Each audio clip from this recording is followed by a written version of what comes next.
Hello friends, last lecture में हम लोगों ने जीपीसीआर की स्टडी की थी। That was the ji protein coupled receptors के बारे में हम लोगों ने स्टडी किया था कि जीपीसीआर क्या होते हैं।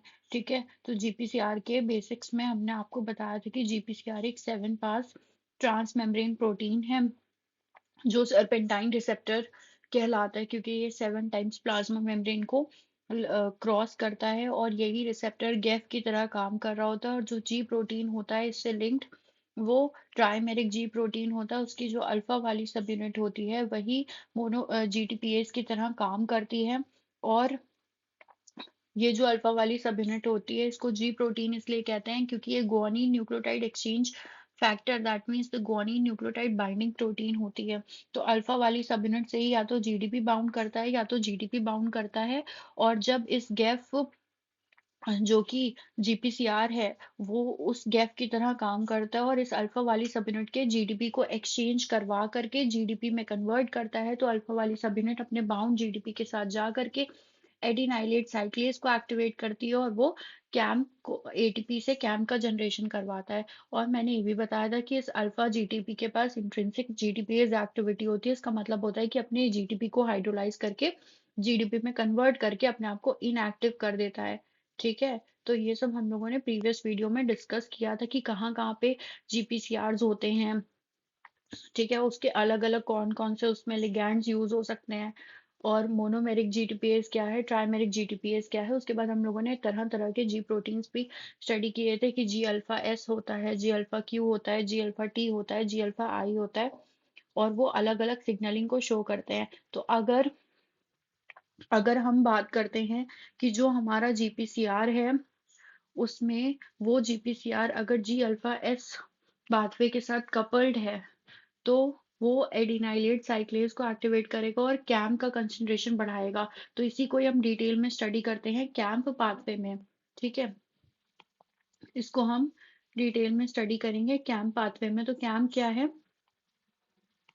कैम क्या होता है? कैम्प एक तरीके का सेकेंडरी मैसेंजर होता है किसी भी सिग्नलिंग पाथवे में।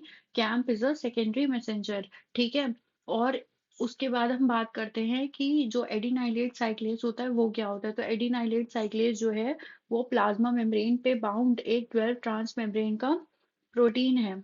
ठीक है, या फिर एंजाइम है, क्योंकि कन्वर्शन कर रहा है तो एंजाइम है और एंजाइम का नेचर ज्यादातर प्रोटीनेशियस ही होता है। तो एडिनाइलाइल साइक्लेज है वो प्लाज्मा मेम्ब्रेन के इनर साइड पे या साइटोसोलिक साइड पे प्रेजेंट होता है। और ये इसका काम क्या होता है कि ये एटीपी से कैम को बनाता है। कैम क्या है? एक सेकेंडरी मैसेंजर है। कैम का फुल फॉर्म होता है साइक्लिक एएमपी। ठीक है, और जब ये कैम बन रहा है, अगर कैम का कंसेंट्रेशन बहुत ज्यादा हाई हो जाता है तो फॉस्फोडाइस्ट्रेज एंजाइम क्या करता है, उस कैम को 5 प्राइम एएमपी में कन्वर्ट कर देता है। ठीक है, तो ये हो गया कैम की बात। अब एक और टर्म आता है इस कैम सिग्नलिंग को समझने के लिए, कैम पाथवे को समझने के लिए, कि व्हाट इज पीकेए। पीके क्या है? पीके एक सीरीन थ्रियोनीन काइनेज है। काइनेज का काम क्या होता है? कहीं पे भी अगर हम काइनेज स्टडी करते हैं तो वो फॉस्फोराइलेशन करता है। दैट मीन्स कि फॉस्फेट ग्रुप को ऐड करता है या फॉस्फोराइलेशन करने का काम करता है। और हम कह रहे हैं कि पीके क्या, एक सीरीन थ्रियोनीन काइनेज है। यानी जो भी इसका टारगेट प्रोटीन होगा उस टारगेट के ये सीरीन थ्रियोनीन पे जाके फॉस्फेट को ऐड करेगा। ठीक है, और वो टारगेट कुछ भी हो सकते हैं। सेल के अंदर जितने भी आगे सिग्नलिंग होंगी मॉलिक्यूल्स होंगे वो सारे इंट्रासेलुलर सिग्नलिंग प्रोटीन्स होते हैं या इफेक्टर प्रोटीन्स कहलाते हैं। ठीक है, पीके का अगर हम स्ट्रक्चर देखते हैं तो पीके के पास दो रेगुलेटरी सब यूनिट्स होती हैं एंड दो कैटालिटिक सब यूनिट्स होती हैं। ठीक है, जब कैम्प के 4 मॉलिक्यूल्स ऑफ कैम्प, ये कितने मॉलिक्यूल्स हैं कैम्प के? 4 कैम्प के मॉलिक्यूल्स आते हैं और इस रेगुलेटरी वाली सब यूनिट से बाइंड करते हैं। ठीक है, ईच रेगुलेटरी सब यूनिट से 2 कैम्प के मॉलिक्यूल्स बाइंड करते हैं। तो कैटालिटिक वाली सब यूनिट जो होती है वो फ्री हो जाती है और ये कैटालिटिक वाली सब यूनिट आगे जा करके क्रेब, जो पीके का टारगेट है वो कौन है? क्रेब होता है। तो क्रेब का फॉस्फोराइलेशन करवाता है। ठीक है, उसके बाद जो डीएनए है, डीएनए पे जो रिस्पॉन्स एलिमेंट्स प्रेजेंट होते हैं वो होता है क्री। एंड उस पे आकर के बाइंड करता है CREB after the phosphorylation, and उसके साथ एक को एक्टिवेटर भी आके बाइंड करता है जिसको हम सीबीपी कहते हैं। ठीक है, तो यही है हमारी कैम्प सिग्नलिंग। इसको मैं एक बार समराइज कर देती हूँ कि कैसे कैम्प सिग्नलिंग चलती है। ठीक है, तो देखिए सबसे पहले अगर मेरे पास प्लाज्मा मेम्ब्रेन प्रेजेंट था। ठीक, इस प्लाज्मा मेम्ब्रेन पे मैंने बोला कि कोई जीपीसीआर प्रेजेंट है, और जीपीसीआर कितना पास होता है,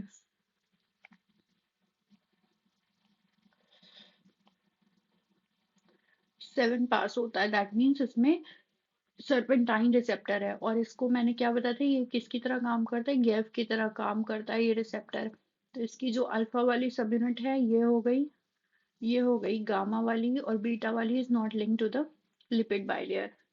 तो गैफ की तरह काम कर रहा था, तो इसने क्या किया, इसके जीडीपी को एक्सचेंज करवा करके यहाँ पे जीडीपी लगवा, जीडीपी रिमूव कर दिया है, जीडीपी को ऐड करवा दिया है, जिसकी वजह से अल्फा वाली जो सब यूनिट थी अल्फा, यानी ये जी प्रोटीन है, जी प्रोटीन की अल्फा वाली सब यूनिट है, और एस है, तो जी अल्फा एस है, और ये जीटीपी से बाउंड है। ये क्या हो गई, ये एक्टिव हो गई। जब ये एक्टिव हो गई, तो अभी मैंने बताया कि प्लाज्मा मेम्ब्रेन के साइटोसोलिक साइड पे एक एंजाइम प्रेजेंट है जिसको हम क्या कह रहे हैं, एडिनाइलाइल साइक्लेज कह रहे हैं। तो ये जब जाएगी एडिनाइलाइल साइक्लेज के पास, तो ये एडिनाइलेट साइक्लेज को एक्टिवेट कर देती है। एडिनाइलेट साइक्लेज क्या करता है, एटीपी से साइक्लिक एमपी यानी कैम्प बनाता है। जब कैम्प का कंसेंट्रेशन सेल के अंदर बढ़ जाता है, तो कैम्प क्या करते हैं, कैम्प एक्टिवेट करते हैं पीकेए को। तो पीकेए के पास हमने डिस्कस किया कि कौन कौन सी सब यूनिट्स होती हैं, 2 रेगुलेटरी सब यूनिट्स होती हैं और 2 कैटालिटिक सब यूनिट्स होती हैं। तो जब ये कैम्प के 4 मॉलिक्यूल्स बाइंड करते हैं रेगुलेटरी सब यूनिट से, 2 molecules of cAMP to each regulatory subunit, तो क्या होता है, ये क्या है, ये पीकेए है। पीके क्या था, प्रोटीन काइनेज ए। तो पीकेए को एक्टिवेट करता है, जिसकी वजह से इसकी कैटालिटिक वाली जो सब यूनिट होती है ये फ्री हो जाती है पीके की। ठीक है, अब ये जो कैटालिटिक सब यूनिट है पीके की, ये अपने टारगेट प्रोटीन्स का फॉस्फोराइलेशन करता है। अब हो सकता है कि अगर जब हम ग्लाइकोजन एंड इंसुलिन सिग्नलिंग देखते हैं या ग्लाइकोजन सिग्नलिंग देखते हैं, तब यहाँ पे पीके जा करके कुछ इसके टारगेट्स होते हैं, जैसे कि ग्लाइकोजन सिंथेज हो गया या ग्लाइकोजन फॉस्फोराइलेज काइनेज हो गया, उन टारगेट्स को फॉस्फेट लगा करके एक्टिव या इनएक्टिव करता है। लेकिन कैम सिग्नलिंग में या तो फिर ये क्या करेगा, पीके एक्टिव पीके न्यूक्लियस के अंदर एंटर करेगा। न्यूक्लियस के अंदर जब ये पीके गया, तो इसने क्या किया, इसने क्रेब के ऊपर फॉस्फोराइलेशन किया। ठीक है, जिसकी वजह से क्रेब जो कि पहले इनएक्टिव था, क्रेब की पोजीशन जो होती है वो न्यूक्लियस के अंदर ही होती है। तो अभी ये कैसा था, इनएक्टिव था, लेकिन पीके ने इसके ऊपर फॉस्फेट लगा करके इसको एक्टिव कर दिया। एक्टिव होने के बाद यहाँ पे डीएनए प्रेजेंट है। ठीक है, डीएनए पे सीआरई एलिमेंट्स प्रेजेंट है, that is CREB response elements present है। ठीक है, तो क्रेब आएगा और इससे बाइंड कर जाएगा आफ्टर द फॉस्फोराइलेशन, एंड इस पे आकर के को एक्टिवेटर भी बाइंड करता है जिसको सीबीपी कहते हैं, और सीआरई का ट्रांसक्रिप्शन स्टार्ट करवाएगा। तो ये जो टाइप की सिग्नलिंग थी, ये कौन सी सिग्नलिंग थी, ये जो सिग्नलिंग होती है हमारी, ये जीपीसीआर होती है। जीपीसीआर में भी ये कौन सी सिग्नलिंग थी, ये कैम सिग्नलिंग थी। ठीक है, नेक्स्ट पाथवे में हम लोग डिस्कस करेंगे कि IP3 डैग सिग्नलिंग क्या होती है। ओके, जब जी अल्फा, यहाँ पे कौन सा था, जी अल्फा एस था, जी अल्फा स्ट्यूमुलेटरी था, जो उसने जो कौन सा पाथवे चलाता है, एडिनाइलेट साइक्लेज वाला पाथवे चलाता है। ठीक है, तो ये जी अल्फा एस कपल्ड पाथवे था जिसमें हमने क्या स्टडी किया, कैम्प सिग्नलिंग को स्टडी किया है। ठीक है, if you like this video hit the like button, subscribe my YouTube channel, thanks for watching.